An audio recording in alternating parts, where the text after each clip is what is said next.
And just give us a second here, just waiting for the stream to go live.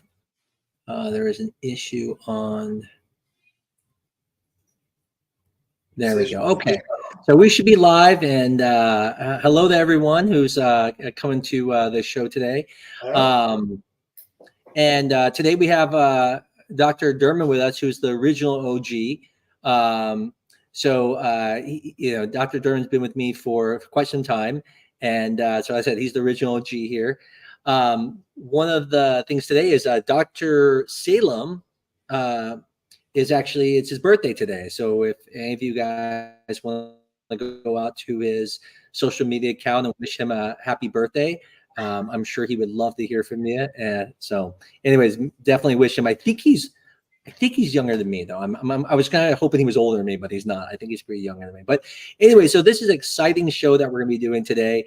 On the last episode, we talked about gender selection, and we were just, that show was really about talking about why do people do gender selection, and what the process is and the expectations.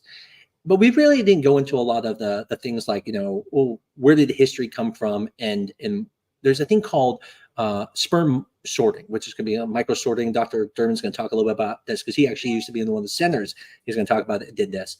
And so we want to kind of focus tonight on those things. And then we're going to also talk about the Zymon chip. A study came out recently on the Zymon chip, which is a chip that uses also sperm sorting, but in a different way, which is through fluid. Basically, think of it as the velocity of fluids and the mechanics of going through fluid, the sperm. And so we're going to talk about those two different things. But anyways, we're going to start things off about talking about sperm sorting. And I want to really give it off to Dr. Derman, because Dr. Derman, surprised to me, didn't know this, but he actually was at one of the main centers that did sperm sorting. And so I wanted to kind of hear your perspective, Dr. Derman. What was it like? I mean, when you guys were doing that, you mentioned something about the FDA there was a big part of them that was involved in not allowing it to become kind of mainstream at the time. Well, I wouldn't say we were one of the main centers, but we were certainly we were one of the centers doing it. Originally, there was a technique that was widely used called the Erickson technique, and there were people that I used to practice in New Jersey, so we had a huge demand for it in our area. And there was a group in New York that was doing it, and nobody really thought it worked very well. So they were coming up with other techniques. So there was a clinic in Washington, D.C. that came up with this microsort technique where they put these little fluorescent tags on the sperm to figure out which ones are males and which ones are females, and they sorted them out. And so we were one of the centers. There were numerous centers around the country where if we were going to do IVF or IUI, but usually it's for IVF, we would get this, they would collect the sperm, they would sort them out, and they would give us a sample that was enriched for boys or for girls. And they ran the study, and in the end, the FDA didn't approve it. The success rates for females were in the 80s and in the males in the 70s. Compared to 50-50, they were pretty good, but the FDA didn't feel there was a quote-unquote need for it. And I think there were also some safety concerns about it as well. Although there weren't any problems, they didn't have a higher rate of birth defects. In fact, the babies had lower rates of birth defect. But in the end, the FDA didn't approve it. There were two centers doing it, one in Washington, and I think there was one somewhere in California. And the California study started a little later. So that continued for a couple more years after that, and then it just died out. Yeah, I have a lot of people here that come to me today still, and they'll ask me about sperm sorting. And at least again, I wasn't around that era when everyone was doing it, but I was around that time when people were, at least talking about it. Oh, they used to do this, and I still hear like in Mexico they still do it. But the big thing is that it just wasn't very good. Meaning, like you said, it had that kind of 80%, but the things I would read would say it was even less than that. And I always made that argument that it was less than that for males. Yeah. For boys, it was less than that. We got more requests for boys than for girls. Yeah. For girls, it was actually a little higher. So when they did that, the way they were just testing it was they were just injecting sperm in, right? And then they were trying to find out, what gender they were having when they had a child. Is that how they were doing? Just following it up prospectively? Well, yeah, they were. What they were doing is they were inseminating with the enriched ones, and then and some, you do IVF. But back then, when we were doing pre-implantation genetic screening, it wasn't very good. Yeah. Okay, it was very good. It was pretty good for sex for boys or girls, but it wasn't so great for determining whether the embryo was healthy or whether implanted. It turned out it didn't work well at all. But the Yeah. techniques we have today are much, much better. Well, it's interesting because about I don't know when it was. I think a while ago you sent me a study, and then I also a patient sent me this study about this kind of newer technique for sperm sorting, and it was really interesting. I mean, when I got done reading it, I know you read it because you're the one who sent it to me as well. Um, there was kind of an interesting technique they had on it, which was instead of using um, a sperm sorting technique through cytometry and stuff like that, they were using just a gradient of solution with different gradients, like 90, I think it was like 90, 80, 40, 20 or something like that. And in that study they also found that they had about could get 80% correct with males, 80% correct with females. But what was interesting in that study is that they went and they actually went and did PGT to verify the results. So instead of just leaving it to random chance, injecting it into the uterus, and now you have sperm competing against each other, you have different environments and sperm that might run faster. In this one, they were able to get the 80%, and so it's interesting that when they proved it with the PGT, it really got me kind of thinking, wow, is this really going to work? And so, as I was telling you, and I know you learned today that we actually got IRB approval to do this study, and we're going to be doing that here soon. What do you think of that novel technique? I mean, it's one of the things when I think of sperm sorting is that the difference in the weight of a X and a Y is very small. I mean, Y's are very small compared to an X chromosome, but still, when we're talking about Daltons, it's not tremendous numbers here, and so. I'd love to hear what your thoughts are on this new technique. Well, it's interesting because it's not the actual technique itself. I mean, the details, yes, are new, but the idea, the concept behind it, actually predates the sperm sorting, like the microsort, like we were talking about before. There was a technique called the Erickson technique, which used to be done where they used an albumin and they've used gradients, so they've used it. The difference is that now we have good PGT, so we can test them and we can use the sperm to enrich the sample, right? So we have a better chance of having more boys or more girls, assuming, of course, that our study proves what the other study did. But assuming it does, we have a chance to enrich it, but it's not enough to sort it. There's still a very high risk you're not going to get the results you want. Yeah, I mean, one out of five. Stack the odds, sort of. Yeah.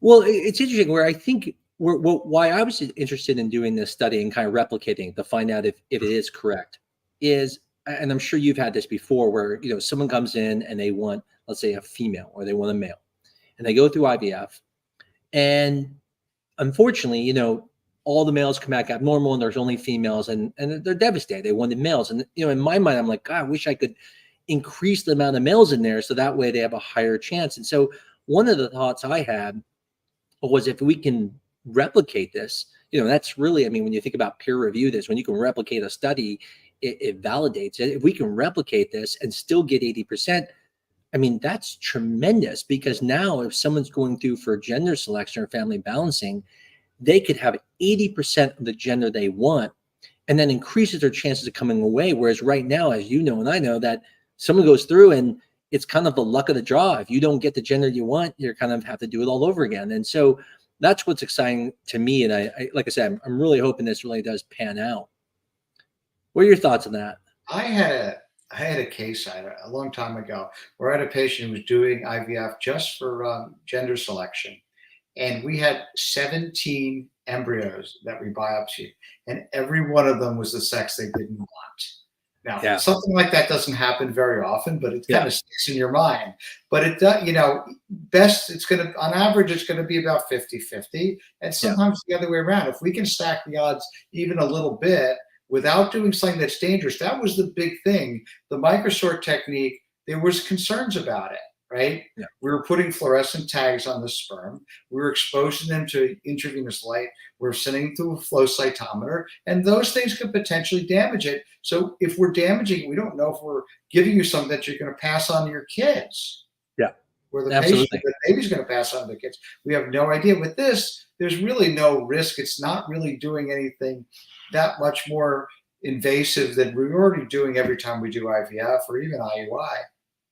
Yeah, and so for patients to understand that, what Dr. was saying is that when we get the sperm ready for IVF, we put it on a gradient and then we put it through a centrifuge and we separate it. And so basically, it's removing a lot of the bad sperm that is not motile or that has abnormal shapes. So we get a better concentration of better sperm. So this technique is basically using that. That technique is tried and true. I mean, for years and years, we know that children have been fine following that preparation of sperm. So it makes it a little bit of a safer technique. We still had to go through the International Review Board to get permission to do this study because, again, we are using human tissues. We were making babies here, so it was very important that we made sure we did this correctly.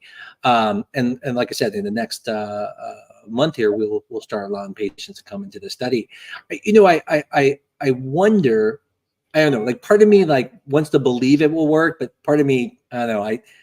I'm always curious about studies when they come out and these type of things. And so, I don't know. You think it's gonna come out? You think we'll show 80/80 like it says it does? I think so. I don't know if it'll show 80, but I think it'll certainly be an improvement over what it is right now, over doing nothing. And, even if it's a slight improvement, it's not very dangerous. It's not very difficult to do. So, it makes a lot of sense even for a slight improvement. Yeah, it was interesting how they did the study because what they did first is to verify it. They used fish technology to basically fluorescent, which sperms were X's and Y's. So that's how they were able to get the distribution to figure out the 80/80. And then what they did is they verified it when they used ICSI then to do PGTA.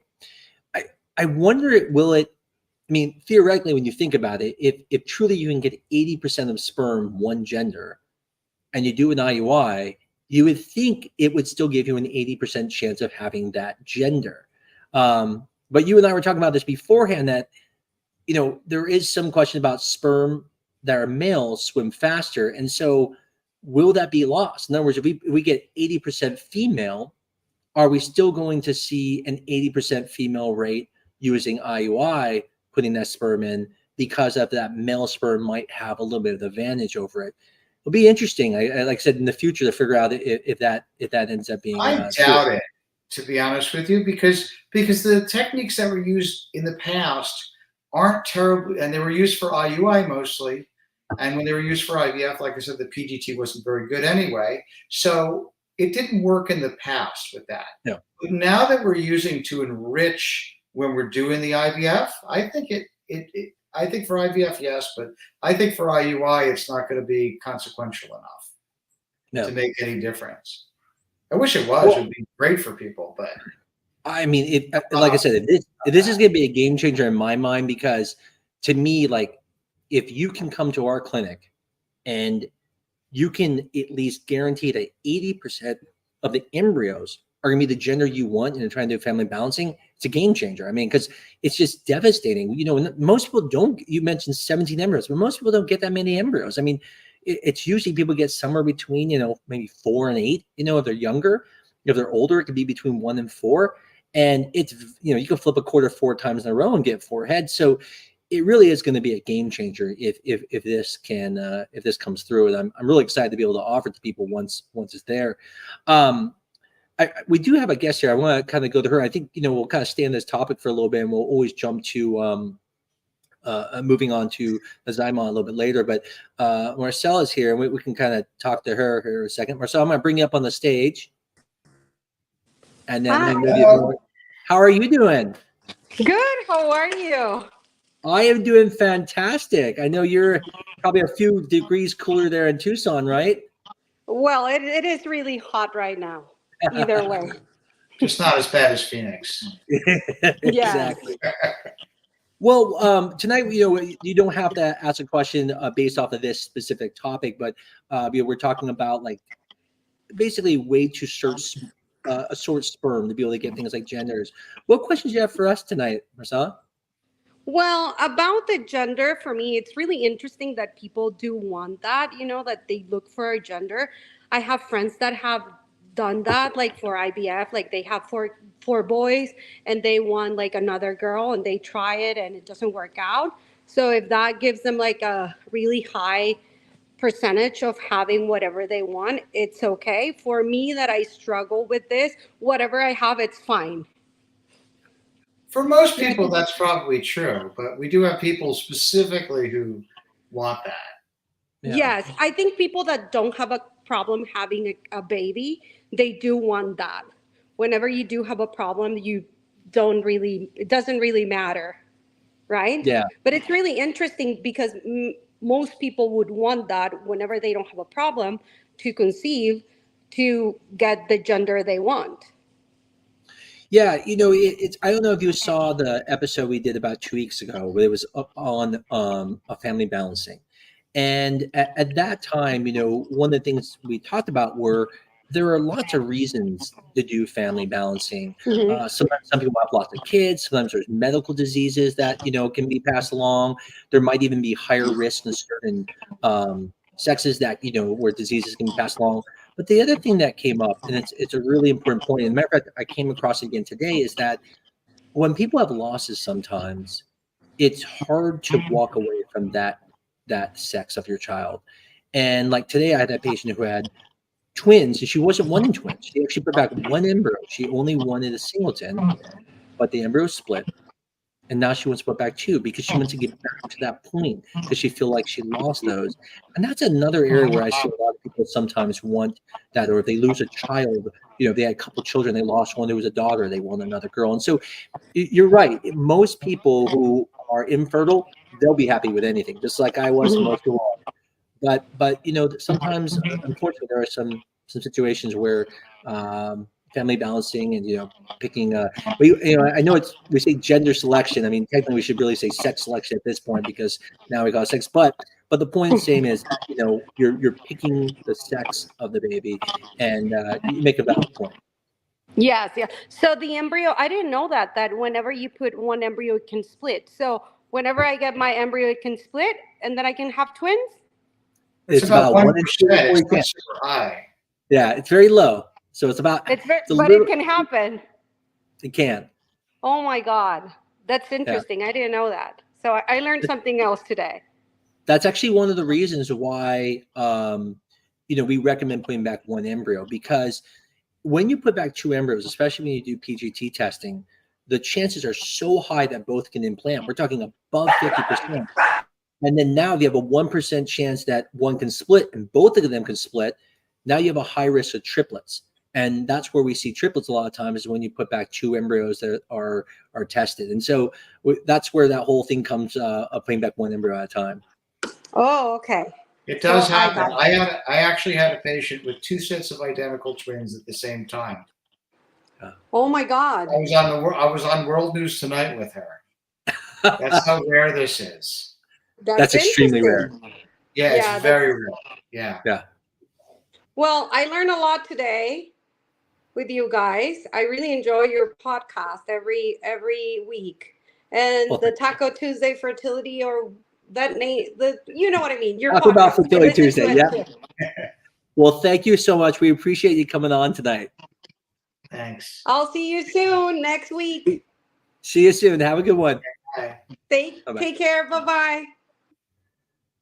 1% of the question here where they said, when embryos are stored, are they separated by gender? Does the clinic know gender of embryos, or only able to learn the gender with PGD testing? And so, if you want to answer that question, Dr. Dermott, I think it sounds like there's two questions there. First question they're asking is, can we know the gender, without PGD testing, obviously, which is no. But the thing is, we pretty much separate all the embryos, so they're always independent. But if you wanted to answer that question for them, so when embryos are stored, are they separated by gender, And does the clinic know the gender of embryos, or only able to learn the gender with PGT testing? Well, first of all, as you said, there is no way to know the sex of the baby. I was having this discussion with a patient, I guess yesterday, and said there's nothing, you can't tell whether a baby, the sex of a baby until about 11 weeks. They look pretty much the same. And with an embryo, there's absolutely no difference. Now, we know sometimes male embryos grow a little bit faster, but you can't reach any assumptions about that. Yeah. We separate in our center. I believe we separate everyone one at a time because we do single embryo transfers. Some clinics may put two in at a time. I'm not sure, but we don't do that. So we have every embryo that we've frozen is cataloged. We know when the PGS is done. We know the sex. We know which one it is. We know the stage it's at. So we have all that information on each one. And so we thaw a specific container that has that one. But you cannot tell the sex of a baby without PGT. There's no way. Yeah. Years ago, we used to actually put multiple embryos into one straw. So each embryo has its own straw now. And that's because single embryo transfers are very common now. Back in the past, people would put back 2-3 embryos in the past because the rates weren't as good. But now that's not as common. So the part of that question is, yes, we do individually put the embryos in the straws. They are separated. But especially when you do any type of testing, because then you have to go back, and when you get the answer of it's a female or a male, then you can go back and say, yep, that's the female, that one's the male, and so forth. So one of the questions that comes up is, are you able to not select a gender and have your doctor surprise you with the embryo? So I'll start with this analysis. So it's a great question. Yeah, you don't have to pick the sex of the baby, and you don't have to even know it. Matter of fact, I would even tell you, if you don't want to know the sex of the baby and you are doing PGTA, let them know that, because then what we can do is we can actually put on the order and to the company, so they won't even send the information about the sex. We will never know the sex of the baby. You won't know the sex of the baby. It's a complete surprise. The concerning thing is, if you don't want to know it, but we still get the results, it is possible it could actually be told you, because it's very difficult to have everyone, not telling the results, and it's already in the report. So essentially, when you go through PGT-A, which is when you're looking for aneuploidy, making sure the embryos are abnormal or normal, it already comes with the sex of the baby because it's in the DNA. But if you chose to not have that, you could just say, pick the best embryo, we'll put the best embryo back. And if you chose not to have the information on the report, then we wouldn't even know, and we just pick the best embryo as well. But yes, you can always be surprised. And that's I've had many of those deliveries. I'm sure you have too, Dr. Durham. You bring the baby out and you're like, hey, it's a boy or it's a girl. And it's a pretty exciting time at those times. A lot of times people tell us they want that. And then after we put the embryo back in, they want to know, what was it, after they decided not to even find out. There is a little bit benefit knowing early, though, because you can start planning, you start buying the clothes, you can get everything versus everything becoming very generically given to you. So here is a question here. I'm going to see if I can copy it, and then I'm going to put it above here. But the question here is, does having sperm spun before an IUI increase any chances of getting a current gender? So I'm going to let you hit that one, since I did the last one. Sure. Well, the idea of the sperm sorting techniques, like was done before, and like what we're looking at right now, is to actually see if that does that.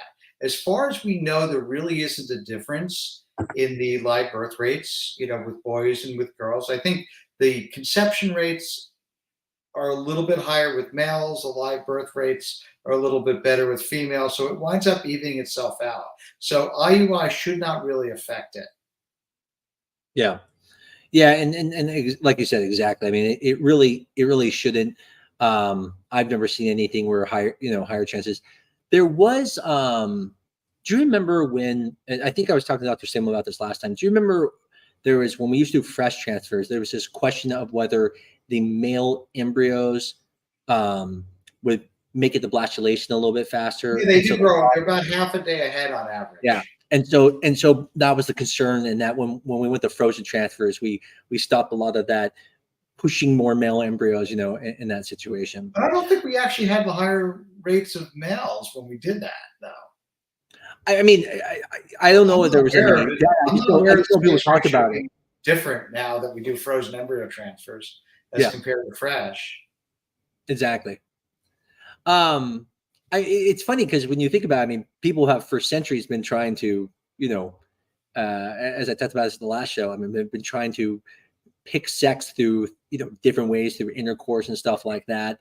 And now we finally have a method, and soon we might have a better method. I don't know if we're ever going to get 100% where we can figure it out without doing IVF. I just don't know if it's ever going to get to that point. It's just too difficult when you're talking about sperm, but maybe someday. Separate question before we get on to this next one. We'll answer this, and then I think then we should go on to the microfluids that we were talking about earlier. But the question was just, what are the odds with 2 embryos transfer that were untested? And just a general, I think, question about what are the chances when putting back embryos. I don't know if you want to answer this one, and we'll kind of talk about both that and for euploid embryos as well. Well, a lot of it depends, of course, on how old you are. So if you have somebody who's young or somebody is older and has done PGS, if we put in 2 embryos, we generally tell patients the pregnancy rates go from around 62% to high 60s. So you improve your chances a little bit. But we also encourage people, I assume that's what you're asking about, is the pregnancy rate. If I'm wrong and you want to know about the sex ratios, that's a different story. But I can answer that for you too. But let's say that's the case. So we go from 62 to high 60s, which is great. We improve the pregnancy rate, but you increase the risk of complications. Twins have 5 times the risk of complications of single pregnancy, to you, to the baby, and there's more problems with that. The other thing is your cumulative chances of having a baby. If we put in one at 62%, and if it doesn't work or you miscarry, putting in another one at 62%, your cumulative chance of having a baby is actually higher doing one at a time with less complications. So we really, really strongly encourage it that people put back just one. It's just not. Yeah. It sounds great. It sounds like you're getting 2 for 1, but you're going to have more. There's more likely going to be problems with the babies, I should say. Yeah, it's not just buying more diapers. And you were saying the statistics is technically if you wanted one gender, theoretically, if you put back 2 and you said, I want at least a chance of having a boy, then you would increase your chances then to a 75% chance, at least that it's one of them will become a boy if you have that. So yeah. the 50-50. Yeah, you will increase the chances of that with 2, but probably you bring up a good point. I mean, I myself have being a father of 2 sets of twins. When I did IVF, I mean, in my mind, I was like, we're definitely putting back 2, but things have changed a lot. I think part of that mindset that's changed is when I went through and we put back 2 embryos back in, that was the early, 2000s, the chances were lower then with 2 embryos than it is even with 1 blastocyst now. Not even tested. Just 1 blastocyst now has a better pregnancy chance than 2 embryos were on day 3 back in the past. And so, there's this really push to go to single embryo transfers because there is less risk. And one thing I was talking to Dr. Derb about today is that it's even to the point now where it's not even going to be up to clinics anymore. Pretty soon, the insurances are putting enough pressure now that we're not even going to have choices anymore. The days of putting back 2 are going to be gone here pretty soon, other than, boutique clinics are only just doing cash paying only. So anyways. When I started in practice, we used to put back 4 embryos. That's still insane. The pregnancy rates were terrible. Good clinic had like a 30% pregnancy rate, which is half of what we have. And we put back 4 embryos. We used to get triplets all the time, but you had to do that to get a decent chance for it working. that's one of the ways you could actually kind of tell us if a clinic was good or not, right? I mean, clinics, you have to look at the pregnancy rates, and then you had to also look and go, wait, how many are they putting back on average? If they're putting back 3 on average, they get the same pregnancy rate as the one who's putting back 1 on average. It tells you that their rates aren't as good. Well, before we go on to this next question from one of the patients, I think a lot of you are probably familiar with the Zymot chip. And the Zymot chip is a chip that uses basic kinetics of the sperm going through a channel. Think of it like an obstacle course. And then over a period of time, they remove then the sperm from the end of the channel. And that sperm has, without question, this part is definitely proven, it has a lower DNA fragmentation. So this part has been proven. But the question that came up is then, but does it make a difference clinically? In other words, does it make more euploid embryos? Does it make a higher fertilization rate? Does it have healthier pregnancies or more live births? And so this month, there was actually a paper that came out, and both Dr. Derman and myself read this paper that talked about this. And it was kind of an interesting one because it was a double-blinded, very well done study. And it came out with some results that I thought were a little surprising because I think they came to conclusions that were a little, there was trends, as you and I talked about, that they didn't say there was more euploid embryos, but I feel like if there was a big enough power, there would be. But in the end, I mean, what they did was they compared using the standard technique of spinning sperm, which the thought is that it increases some fragmentation of the sperm when you spin it, versus the other one where you don't spin it and you don't get the fragmentation. And what they did find, at least in the study, was they truly found that the fertilization was significantly better. And so I think, this study was kind of all comers in some ways. But I'd love to hear your view, Dr. Derman. I know the view of Zymot and the studies they've done, and I've seen all the little small studies that have shown like the decrease in fragmentation. That's not a question. But it's placed like in medicine, like, who would you recommend it for to a patient if they said, hey, should I use Zymot?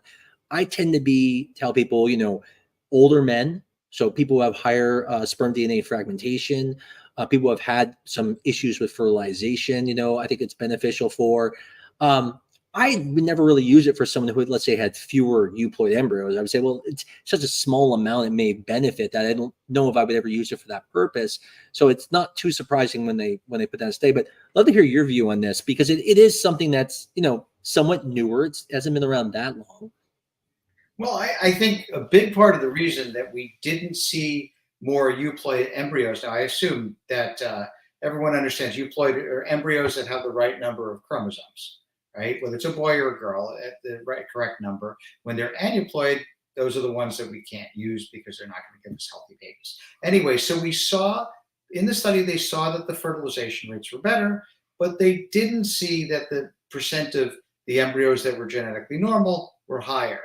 And my take on it isn't that the Zymot wasn't working, it's that the sperm problems only account for a very small portion of what's going on. So you need to do a lot more people to see that, right? Maybe 10% of IVF failures are due to sperm issue, or due to sperm issues. With ICSI, we can overcome almost all of them. Yeah. I've had patients who, in the past, who didn't do well. There were other procedures that we did to help when there was high sperm fragmentation, and those help, I think, in select people. So certainly when there's bad sperm problems, when guys are older, things like that, I think it definitely helps. Otherwise, I don't know. Maybe it does. If it does, it's so subtle that you don't even notice the difference. Yeah, and like you and I said, I mean, I just don't see even a reason why it would, just because most of the genetic problems come from the egg anyways, not as much from the sperm, unless you have men who are much older, and then we do see some as bad fertilization and poor embryo quality. It was interesting. One of the things they said is they said they had similar between both groups of a high quality blastulation rates and blasts. It would be kind of interesting, now with the AI being used. I wonder if AI would say the blasts are just as good as each other, and obviously in this clinically, they found the pregnancy rates, there was no significant difference. They did say that the clinical loss rate was higher in the sperm group that didn't use the Zymon chip. So there was a trend towards the significance there. So there is a question of whether even it does reduce miscarriages. And so, again, another sperm storing technique. It's funny, when I spoke to the guy who invented this, I asked him, I said, "Hey, are you working on one to do gender selection?" And he said that's something he would love to be able to do. I don't know if he's be able to do that yet, but that's something that he was, trying to get to at some point. So it'd be kind of neat eventually if they can come up with something like that. Anything else you had to add to the Zymon debate, or I mean, again, I tell people all the time, like it's one of those things where it probably doesn't help everyone, but it does probably benefit some. And like at our clinic, we kind of use it across the board. We just feel like it has a lot of benefit. Again, now this is proven: better fertilization, less DNA fragmentation, and now here even lower clinical loss rates.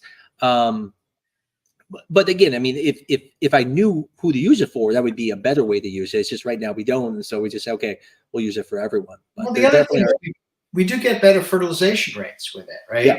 So if we get better fertilization rates, even if the percentage of the embryos that are healthy is the same, the same percentage on a higher number of embryos is still better. Yeah. Right? You still have a I better agree, chance 100%. of a baby, right? Yeah. A better chance that you'll have leftovers for the next one. So even if it's one or two, that can make a difference in a lot of patients. Yeah, a lot of other doctors, other clinics ask me all the time. They're like, "Do you really think it helps?" I said, "We see a benefit, we do, but it's small. It's not a big benefit." And that's what the study showed. I mean, it wasn't like the fertilization of one was 50 and the next one was 80. It was 69.9% versus 76, but it doesn't sound like a lot. But that's over a 6% increase. That's almost like an 8% increase there. So I mean, that's a big amount. One of the questions got asked here was, with the Zymon chip, will that help find sperm that is not affected by high DNA fragmentation?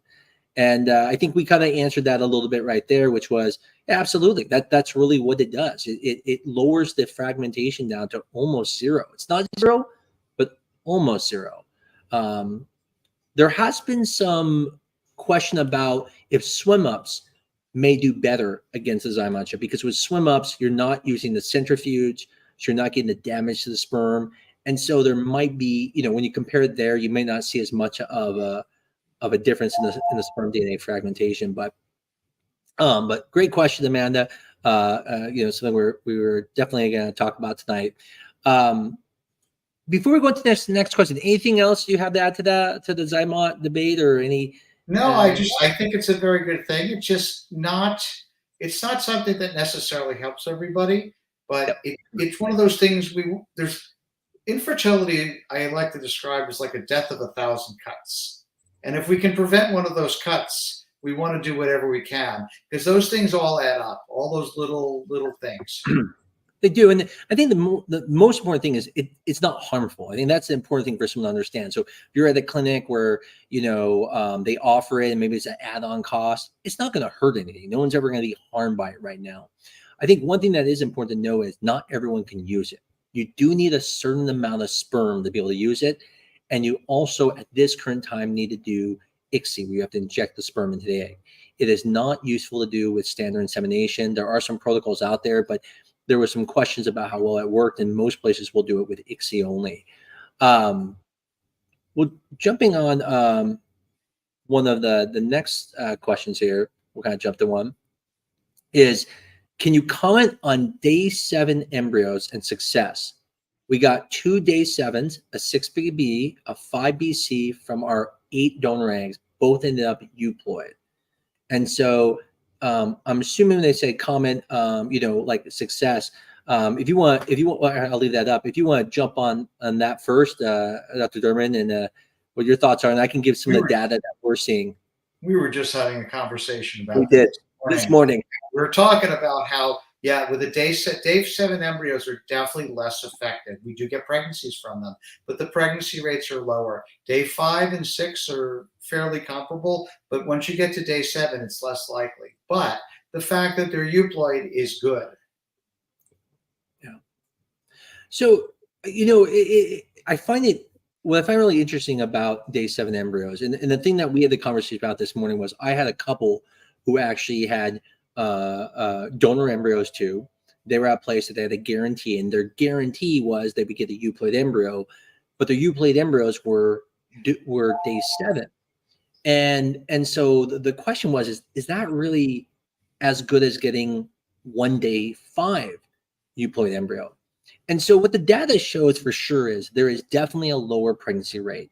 It could be somewhere between about 30 and 40%, depending on the grade. So I'll tell you, someone who has day 7, 6BB and BC, depends what clinic you're at. If you're at our clinic, those are pretty good embryos.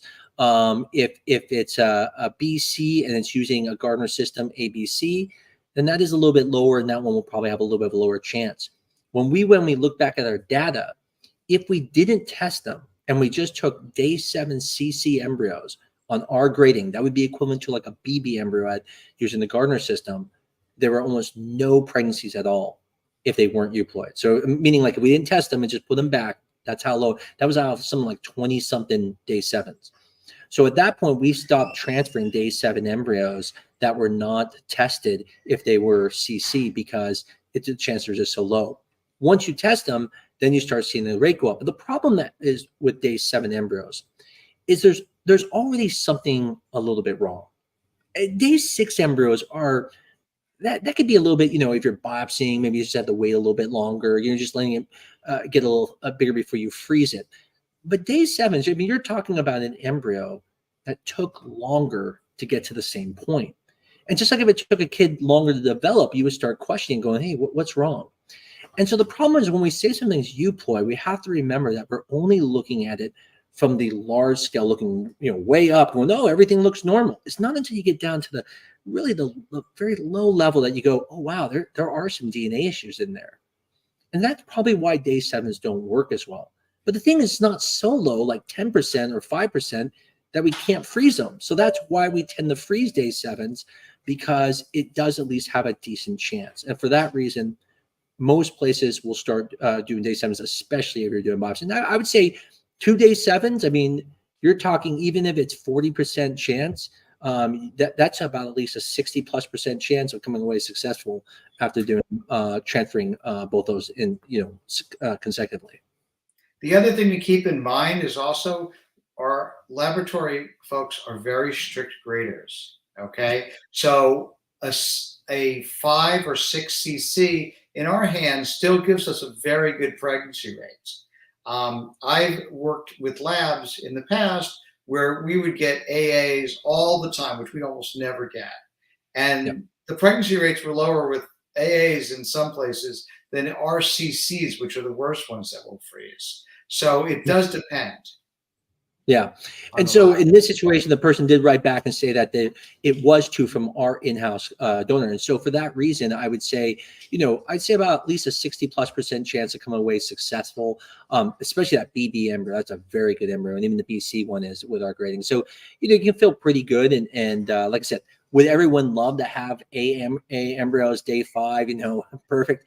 But you don't need that. You don't need perfect to get pregnant. That's the important part. There are many. We should even make a Facebook group called the CC group, and I'm sure you will have lots and lots of people who have CC babies there, and they're the smartest, best babies in the world, and they do very well. So nothing to be worried about, and I'll pray and hope that everything goes well for you.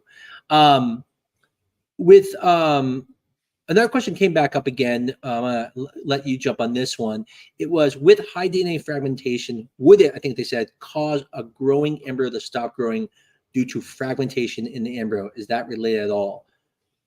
Well, yeah, I mean, it would. That's the whole point of the DNA fragmentation, right? So the sperm contains the DNA, it's packed in there tightly, and it has to decompress. When the DNA is fragmented, the process of meiosis, where the egg and the sperm are the DNA is merging together and everything, gets disrupted when the sperm isn't packed and unpacked properly. And that's the problem with the DNA fragmentation. So you're going to get bad DNA, and that's, even if it corrects itself, it's likely to cause more problems. Now, if it goes through that, and the embryo is healthy and the genetic testing is fine, it's probably okay. It probably survived that. But if not, yeah, definitely, that's what we're concerned about, and that's the only reason that we test it. Yeah.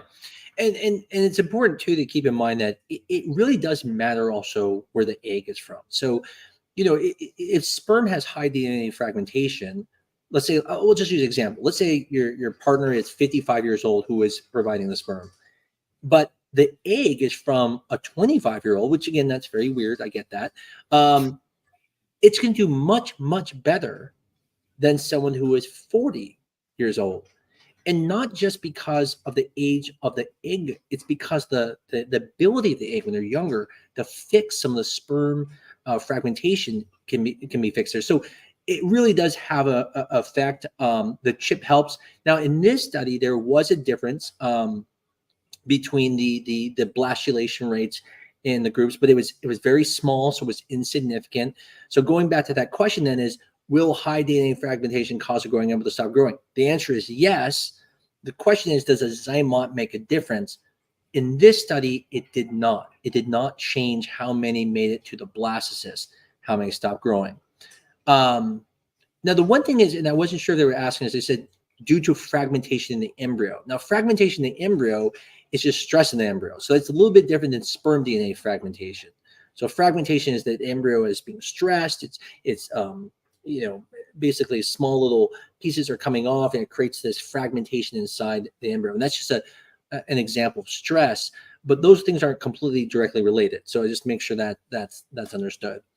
Well, we have about a little less than 15 minutes left. If anyone else wants to come on here, definitely, come on. Someone that I know really well has a question here. This will be a fun one because this guy, he loves to think about things. So he says, what are your thoughts about the potential in the future for AI-enabled sperm selection and immobilization system, that is AI image analysis that targets the best sperm in view and fires a laser to immobilize it, as conceivable as demonstrated with the SID 2.0? This is a great question. So Steve is an amazing person. So I always love his questions. He always comes up with good ones on this. Steve, this is absolutely, I even mentioned earlier when I said, I wondered if they used AI, would they change their thought on the blastocyst? I don't know how well we're going to be able, how far AI is going to be able to go. Is it going to be able to eventually tell which embryos are euploid? Is it going to be able to tell which embryos are male or female? I don't know, but what I can tell you is that it is not just here for a little bit. It is going to be here for a while. I mean, there's no question that AI will take over a lot of our industry, which is a good thing. I mean, it's only going to make us better because it's able to look at a lot more parameters at one time in a faster speed than we can. And, it will be a tool that we'll use. But love to hear your view too, Dr. Derman, on AI. I'm excited. I'm a nerd, and I think you and I are both nerds. We love this type of stuff. So love to hear your view. Yeah, I think AI is going to make a big difference. I think we're going to be able to look for things that we just wouldn't look for otherwise, that we wouldn't even realize, right? It could be that AI could wind up finding, like, for example, with the zymote, that there's things that in the study they're not really looking for because they didn't know to look for it. And without this deep machine learning, it may not occur to people to do that. Now, for targeting the best sperm, I don't know. There probably is. But remember, when we're looking at it, and even what AI will be looking at, is we're looking at the appearance. Okay? We're looking at the shape of the sperm. And the shape of the sperm is great at determining how well it's able to deliver the DNA into the target, into the egg. But to determine whether the DNA that's packaged inside is good or not may be a different story. Yeah. I wonder, if it could almost be with both the fluid dynamics. Because, I mean, again, the fluid dynamics, when it's going through the zymote, that's part of what separates it. I think eventually, it might not just be just AI. It might be many things, right? So there are also there are some studies showing that, like, using higher powered magnification of the sperm can lead to better selection because you can see the acrosomes and things better. We know things like pixie dishes and zymote chips help with fertilization. So it's there's no question it's going to be there, but you're right. I don't know if it's going to be as simple as just a picture and can figure it out. I think that they're going to have to work together. And like I said, Rooks always has some of the best questions. So it's I hope we're it will. say again. I hope it will. I think that would be huge. But whether it will or not, who knows? So I'm not sure if you're aware of this. I know we're kind of talking about this live, but we are actually going to be adding AI to our clinic. So with our IVC that we do, which is where we do a fresh transfer, one of the problems we run into is our IVC, you just get one transfer. And then basically the rest of the embryos are discarded. So the question is, someone gets 4 embryos, which 2 do you put back? Which one do you put back in the study we're doing? So we're going to start using an AI to help pick the best embryo to increase the pregnancy rate. And so again, I see AI being used in the same way with sperm. There's no question that, you get like newer embryologists and stuff, or experienced ones. There's definitely a difference between them picking sperm and how well they fertilize. And so, and then obviously there's technique involved. Well, so yeah, no question about it. Steve wrote back here with my thoughts would be fluid dynamics to narrow the field and then final selection. Exactly. That's exactly what I think would happen, is that you would narrow it down and then allowing the AI to then pick the best in that situation.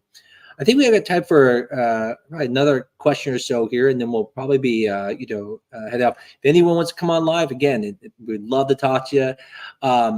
So this, we kind of answered this a little bit earlier, but I think it's good we touch on it again. I said, would you do Zymot testing even if your partner's sperm count is normal? No issues. Would this add any additional success for IVF, or is this just only for those who have a lower sperm count? So I'm going to let you start on this one, since I talked a bunch this last time, Dr. Derman. Well, one of the issues is that we're not sure if the Zymot really helps much when we're not doing ICSI. And our decision to do ICSI is based on what the sperm looks like. So generally, we'll do it a lot, fairly generously, but it may not really help much. Yeah. And I think one of the questions here is the question of sperm count being normal. This is something when I talk to patients about, I tell them, when you do a semen analysis, we say the sperm is normal. But what does that mean, normal, right? That is just taking a bell-shaped curve of all the sperm counts of, let's say, all the men, and say, okay, well, we know when it has these certain parameters, these people are not going to have problems with infertility. It doesn't mean that everything looks good, that you can't have problems with infertility. So it's just parameters. So when we say normal, that doesn't really mean the sperm is normal. There are some guys out there who have great looking sperm on semen analysis and have a hard time getting pregnant. And there are people who have horrible semen analysis and they have no problem getting pregnant. Matter of fact, if we went just randomly started checking everybody, we would probably find out there's a lot of variability in the quality of sperm. So people who have many kids. But what we're talking about here is DNA fragmentation and qualities in the sperm that can't be seen just by looking at it under a microscope. And so what I would say about this when they say is the sperm count is normal is, if a sperm count is normal, and again, there's no concern about fertilization. If you're talking about like natural fertilization, it may not have any benefit to Zymot chip.